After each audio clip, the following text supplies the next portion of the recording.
আর এখানে 43-এ যিনি উপস্থিত 44-এ যিনি ঘটনার শাস্তি দেওয়ার সময় উপস্থিত ছিলেন এরকম একজন ব্যক্তি আমার দায়িত্বশীল, উনি নিজে এখানে উপস্থিত আছেন। উনি বলছেন যে ম্যাজিস্ট্রেট ওনাদের কাছে কোনো কথা শোনার চেষ্টা করেন নাই, এসে পরিস্থিতি কুল করার জন্য শাস্তি দিয়ে চলে গিয়েছেন। 3টা অভিযোগ আমাদের।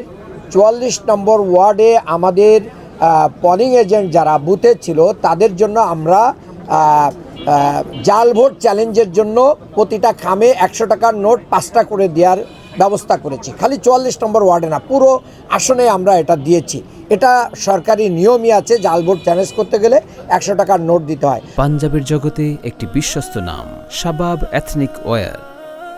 ওখানে যখন সেটা রেডি করা হচ্ছিল, ওই কেন্দ্রের খামগুলো রেডি করা হচ্ছিল, সেই অবস্থায় যে বিএনপির কতিপয় লোকরা এখানে মব সৃষ্টি করে, সেই মব সৃষ্টি করে তারা আমাদের 3 জন নেতাকে ওখানে মারধর করে এবং পরবর্তীতে আমরা থানার শরণাপন্ন হলে পুলিশ এবং ম্যাজিস্ট্রেট আসার পরে সেই মবকে রিকভারি করার জন্য ম্যাজিস্ট্রেট আমাদের ভাইদেরকে শুনানি না করেই তিনি ওখানে 2 দিনের কারাদণ্ড দিয়ে দিয়েছেন আমাদের 2 জন ভাইকে।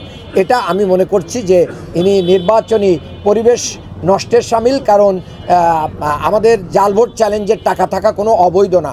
আর উনি কারোর কাছে ভোট চেয়েছেন, কাউকে টাকা দিয়েছেন, এরকম কোনো এভিডেন্স তারা দেখাতে পারে নাই। 2 নম্বর ইয়েটা হচ্ছে জুবিলি স্কুলে।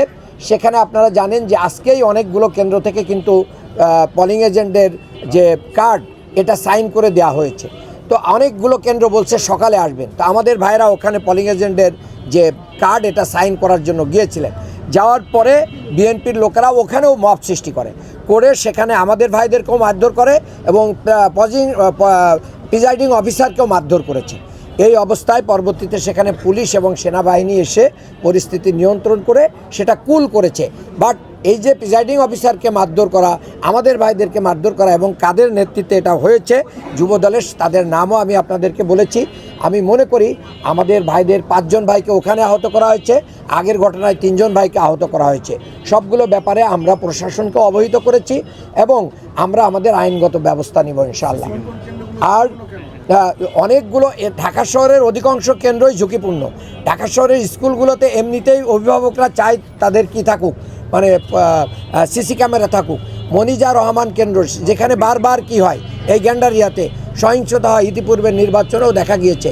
সেখানে ইঞ্জিনিয়ার ইশরাক সাহেবের তার ফুপু এই স্কুলের হেডমাস্টার থাকার কারণে তিনি স্কুলে মানে পরিকল্পিতভাবে এইটা লাগান নাই, যার কারণে আমরা মনে করছি যে এখানে একটা ইলেকশন ইঞ্জিনিয়ারিংয়ের সম্ভাবনা রয়েছে। আমরা আপনাদের মাধ্যমে প্রশাসনের দৃষ্টি আকর্ষণ করছি, এখানে যেন মানে বিকল্প ব্যবস্থা নিয়ে কেন্দ্রটাকে নিরাপদ করা হয়। ঠিক আছে, এটাই আমাদের বক্তব্য। আগামীকাল সকালে আমি গ্যান্ডারিয়া উচ্চ বিদ্যালয়ে সকাল 7:30টায় ভোট দেবো ইনশাআল্লাহ। সস্ত্রীক পরিবার সহ আমরা ভোট দিব এবং আমি জনগণকে বলবো, মানে দুষ্কৃতিকারীরা তারা খুবই দুর্বল, তারা সাময়িক শক্তি দেখাতে পারে। আমরা যদি ভোট দিতে নেমে আসি সকল অন্যায় ভেসে যাবে। আসুন মা বোনেরা সহ সবাই নেমে আসুন। আমরা যেরকম 5ই আগস্টে বিপ্লব ঘটিয়েছি, এবারও আগামীকালও আমরা সেই বিপ্লব ঘটানোর অপেক্ষা আছি।